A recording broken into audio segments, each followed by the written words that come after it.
Isang magandang araw po sa inyong lahat. Ngayon po ay for today's video na naman po tayo na ipapakita ko po sa inyo kung paano tayo gagawa ng lagari. Ito pong lagari na to ay bulok na at marami ng kalawang, pero pag-uubrahin pa po natin yan. Gagawin po natin tatlo kaya dalawa, pero bago ang lahat, intro muna po tayo.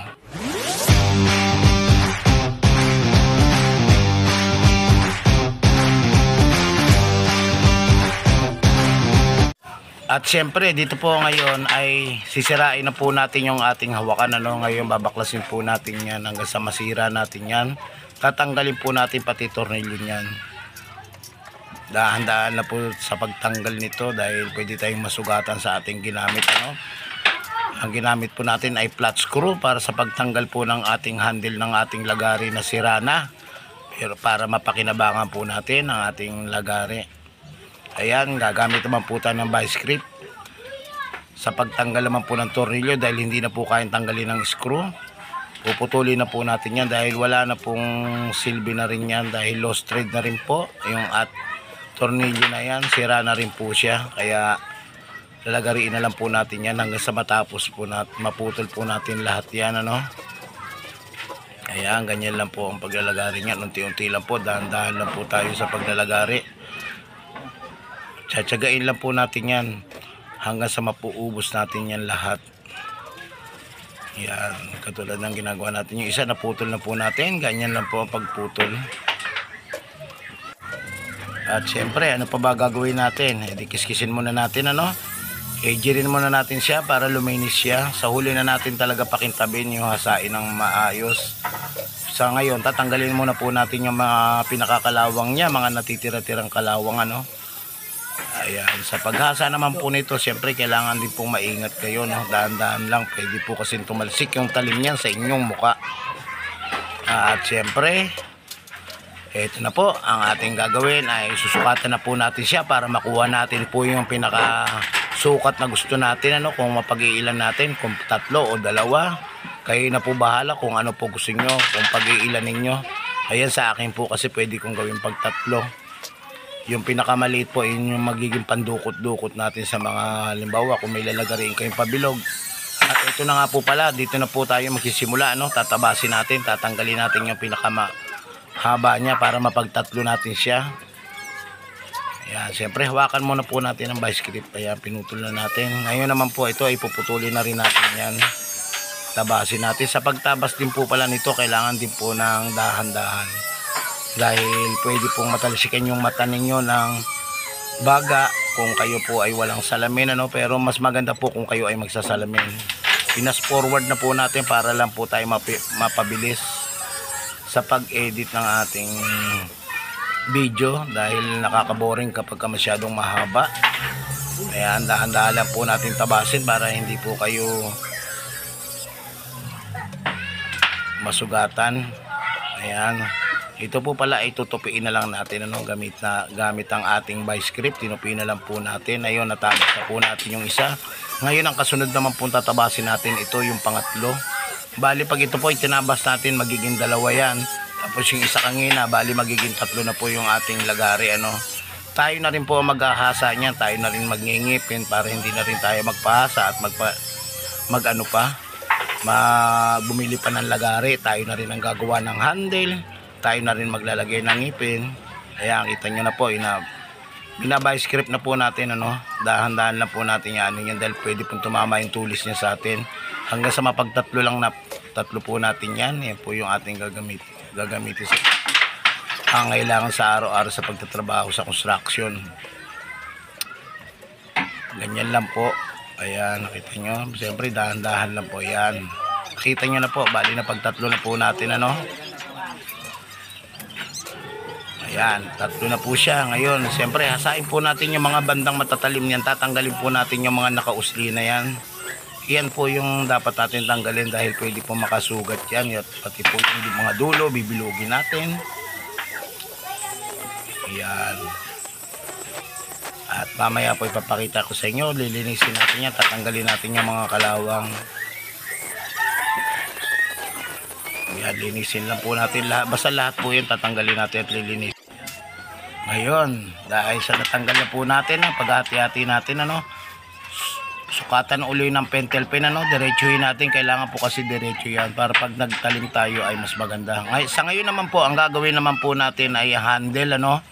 Yung handle ng ating lagari, kailangan mabuo na rin po natin yan. Ang gagawin po natin, magdo-drawing muna po tayo ng pinaka-handle ng lagari para po yan ang magiging pattern natin sa PVC na ilalapat natin, ano. Ayan, ganyan lang po, mag-drawing lang po kayo. Pag na-drawing nyo na po yung gusto nyong forma ng handle sa isang karton, yan po yung gagamitin natin na pang-pattern para sa PVC natin ilalapat, ano. Ayan, kapalan natin ng tinta para makitang-kita sa video. Ayan, kita nyo na po yan. Dandahan na po, kortihan natin siya. Pinapalan po natin ng ano, ginawa natin ball pen para makita nyo yung forma ng ating gagawing lagari. Ito po ay simpleng ano lang, hindi mo na kailangan bumili ng lagari. Kaya bibili ka ng lagari na mahal, pwede rin naman kayo na lang ang gumawa para kayo ay makatipid, ano, sa bahay lang natin. Siyempre tayo na lang ang gagawa ng lagari. Ayan, ganyan lang po. Ayan. Siyempre guguhitan na po natin yan. At gagawin natin dyan ay gugupitin po natin yan, ano. Kapag yan po ay nagupit na natin, ay siyempre ano pa ba ang gagawin natin? Ay di pattern, ilalapat na po natin yan sa PVC na ano natin, ano. Yan po yung magiging pattern natin, pinaka-guide natin yan. Ayan. Ayan, sinakto lang natin sa maliit nating ginawang lagari, no. Bali 3 yung mapagagamitan natin, kaya 3 po yung gagawin nating handle. Ayan, ito nga po pala yung PVC na ating ilalapat. Pinutol ko na yan, mga galing lang po sa scrap yan. Mapapakinabangan pa natin, kaya wag din po tapon ng PVC na kailangan pa natin, ano. Siyempre pag magpapoy muna tayo. Ayan, pagka malambot na po, kuha kayo ng tiles, so kaya 2 tiles pwede po yan ilapat. Ngayon naman po, siyempre daganan natin. Ayan, habang nakadagan po tayo doon ay iniinit din natin tong isa para matuwid at lumapat na po siya lahat. Ngayon naman po, ayan na po, lumapat na po yung dalawa. Nailapat na natin. Ngayon naman po, ipapattern na po natin yung ating ginawang guide na papel. Ayan, kabilaan lang po yan, ano, para makapaggawa tayo ng ating pinaka tatabasin natin na ano, lagaring kahoy sa pinaka ating handle, ano. Ayan, ngayon na po, tabasin na po natin. Sa pagtabas naman po nito, siyempre wala naman tayong ibang high-tech na gamit, mano-mano lang po natin yan, lalagariin lang po natin ng lagaring bakal. At siyempre ito na po yung naikorte natin. Ngayon dito na po tayo sa pinaka handle na sa may malapit na sa hawakan ang ikokorte naman natin. Ganyan lang po, oh. Ganyan lang po kabilis gawain. Siyempre pagtsatsigain nyo lang po yan. Ayan, nandito na po tayo sa pinakahawakan na. Ayan, natapos na po. Ngayon naman po, ang gagawin natin dyan eh, siyempre paghasain muna natin yan para malinis siya. Ayan, sinusukat na nga po pala natin, ano, para malaman natin kung ano yung forma ng ating lagari, kung maganda ba kalalabasan o pangit. Ayan, tayo po ay nagtitipid, kaya ako gumawa ng lagari para hindi na po tayo bumili ng lagari. Ngayon naman po, ito ay hasain natin para lumapat siya at mas maganda yung pinakalapat niya. Ngayon, ang magpapalit tayo ng talim, yung po yung ginamit natin, ano, yung ginawa nating DIY na plywood na merong kasama liha. Ngayon na po, lihahin na po natin yan. Sa pagliha po nito, kailangan po ipantay nyo, no, para pantay. Lapat din po yung paglagay ng ating lagari at pati paglagay ng ating pampakapal, yung parang foam o kaya PVC, pwede rin yun. Ayan, ngayon napaglapat na po natin. Ang gagawin naman po natin dyan, siyempre, ano pa ba, didikitan na po natin. Ito po ang gamit natin ay epoxy AMB. Ayan, maghahalo lang po tayo ng tig-konti para sa ating pandikit na epoxy AMB. Ang paghahalo po ng itong epoxy, konti, kailangan po parehas po sa dami, no? Kung ano yung dami ng pink, kulay ng A, ganoon din po yung kadami yung B, para parehas po siyang parehas lang po siyang mauubos. Ayan, pwede na po nating ilagay sa ating handle, ano. Ito po ay medyo matagal matuyo, ano, kinabukasan pa ito matutuyo at kinabukasan pa natin pwedeng asain yan. Ayan, napagdikit na po natin ano, at lagyan po natin ng lagari para po pag may awang doon sa dulo, para paglagay ng ating lagari na gagawin ay sakto lang po doon, hindi po dikit na dikit. Ayan, siyempre ano pa ba gagawin natin? Lagyan natin ng ipit, lagyan natin ng vice grip, ipitin natin yan hanggang sa kinabukasan. Ngayon habang pinapatigas po natin, gagawa naman po tayo nitong para sa handle niya po, para kumapal po yung hawakan ng ating lagaring kahoy ano. Design ito po yung pinaka sa hawakan lang. Ayun, parang pompo yan, malambot po yan. Ayan, ayan po yung ilalagay natin. Siyempre tatabasin na natin. Ngayon po ay natabas na po natin. Ngayon ay ididikitan na po uli natin siya. Ayan, ganyan lang po ang gagawin natin. Ganyan lang kadali. Dikit na natin yan. At siyempre hantayin din natin ang paglipas ng isang araw. Patuyin muna natin yan bago natin talaga makuha yung tamang tigas ng epoxy. Ganyan po kasi ang epoxy, matagal tumigas, pero pag tumigas sigurado pong matibay. Ayun na po, ipitin na uli natin. Hintayin po natin ang kinabukasan. Kailangan po paglagay ng ating epoxy, ayusin natin ano. Ayusin po natin yung pinakailalim, ibabaw. Ilalim, ibabaw, kailangan po ay makapal yung ating epoxy para hindi po maghiwalay ang ating handle na lagaring kahoy ano. Ubusin po natin yung pinaka ating epoxy hinalo para po ay hindi tayo maaksayahan ng epoxy, kaysa naman po itatapon natin yan. Kapalan po natin dyan para mas maganda siya, dahil kung mas maganda, makapal, mas maganda, siguradong matibay. Ayan, simutin po natin na maigi. Katulad po ng nakita nyo, sinimot po natin ng maayos yung ating epoxy. Ngayon po kinabit lang natin yung pansamantala. Siyempre lagyan natin ng vice grip para kinabukasan po ay patutuyuin natin. The next day. Ngayon na po ang ating lagari ay hahasain na po natin yung pinaka handle na ginawa natin ano, para makumpleto na po natin yung ating lagari na ginagawa.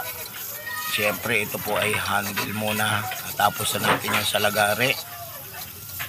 Ito po ay matigas na, inaabot na ng isang araw, kaya sigurado ko na matigas na po talaga ang ating epoxy ano. Sigurado tayo na hindi siya gagalaw-galaw yung ating handle bago natin hasain. Kaya sa paghasa naman po nito, siyempre dahan-dahan lang din po dahil tumatalsik din yan. Ayan, pagkatapos na po natin hasain sa edger, hasain din po natin ang mano-mano na pino hanggang sa makuha natin yung gusto nating pino at ganda ng ating lagari na pansamantala natin gagamitin.